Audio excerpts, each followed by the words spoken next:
Water কালারের মূল মন্ত্র হলো সরলতা, সিম্পলিসিটি।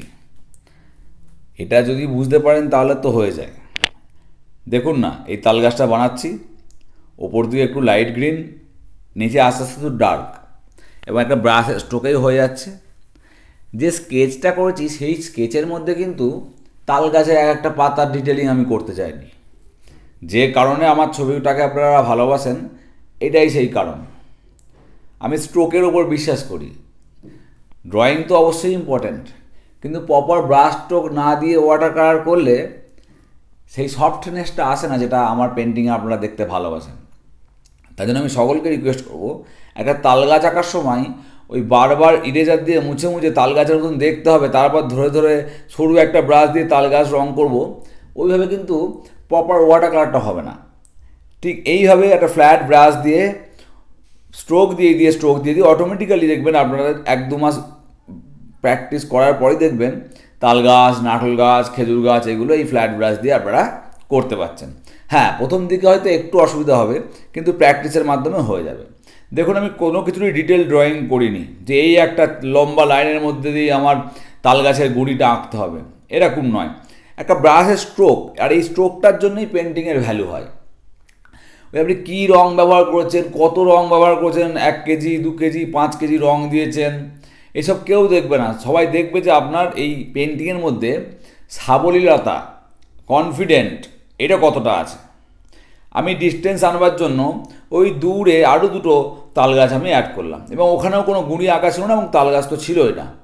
আমার মনে হলো ওই দূরে 2টো তাল গাছ আঁকলে আরও ডিস্টেন্স ক্রিয়েট করা যাবে, এবং সেই তাল গাছগুলো অনেক লম্বা এই তাল গাছগুলোর থেকে। মনে রাখবেন, তাল গাছ বিভিন্ন হাইটের হতে পারে, সেক্ষেত্রে আপনারা যেখানে যেমন খুশি আপনারা হাইটের ইউজ করতে পারেন। ছোটো ছোটো তাল গাছ হয়, কচি নতুন তাল গাছ হয়, বৃদ্ধ তাল গাছ অনেক লম্বা হয়, সেটা ম্যাটার করে না ডিস্টেন্সে। কিন্তু দূরে আছে, অতএব কালারটাকে একটু ব্লার করবেন। জমি করার সময় বেশি একগাদা রং ব্যবহার করবেন না। আপনাকে শুধু লাইট অ্যান্ড শ্যাডো, এইটাকে মনে রাখতে হবে যে কোথায় লাইট হবে, কোথায় শ্যাডো হবে।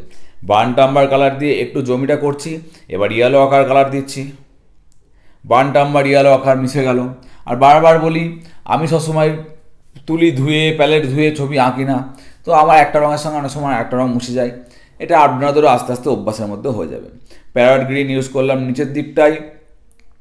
এই তাল গাছের একটুখানি শ্যাডো ইউজ দেওয়ার জন্য একটু ডার্ক করলাম।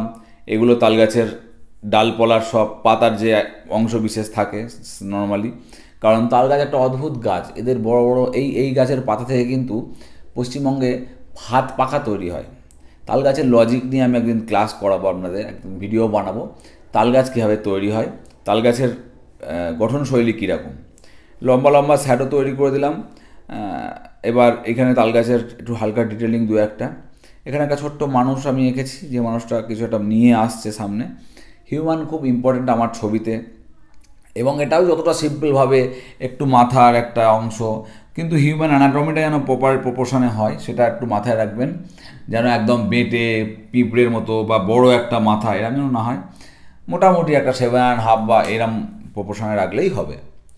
এখানে আমি একটু গর্জিয়াস কালার ইউজ করলাম, সো দ্যাট আমি এই লোকটা যেন আমার সাবজেক্টে হিট করতে পারে। সেখানে যেটুকু কালার দরকার, ওয়ার্ম কালার আমি দিলাম, একটা পিঙ্কিশ রেড দিলাম, আর একটু শ্যাডো দিয়ে দিলাম। দেখুন, আমি একদম সিম্পল রেখেছি এবং এফেক্টিভ রেখেছি। আমি ওই সব সময় আকাশে রং করতে হবে, সব সময় ব্লু স্কাই করতে হবে, সব সময় পেপার ভিজিয়ে কাজ করতে হবে, এই সব থিওরিতায় বিশ্বাস করি না, আর কোনো দিন করবও না।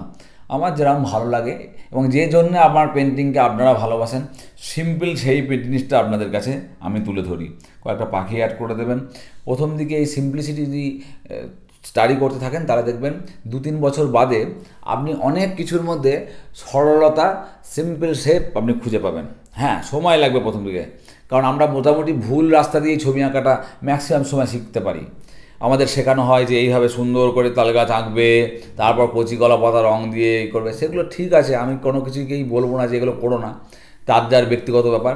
বাট আমার পার্সোনালি এত বছর ধরে ছবি এঁকে যেটা মনে হয়েছে, যে আমরা যদি প্রপার ওয়েতে ছবি আঁকা শিখতে চাই, তাহলে ওইটা ধরে ধরে আঁকার থেকে ওর শেপটাকে, ওর কী শেপে বা কী ব্রাশ দিয়ে স্ট্রোক দিলে ওটা বেরিয়ে আসবে, সেটা আমার কাছে বেশি ইম্পর্ট্যান্ট।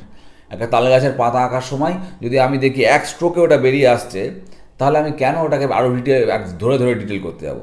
সেটা রিয়ালিস্টিক চার্টের ক্ষেত্রে আলাদা ব্যাপার। বাট আমার ব্যক্তিগতভাবে আমি যে স্টাইলে ছবি আঁকি এবং যেই কারণে আপনারা আমার ছবি ভালোবাসেন, আমার সিম্পল থিওরি যে স্ট্রোক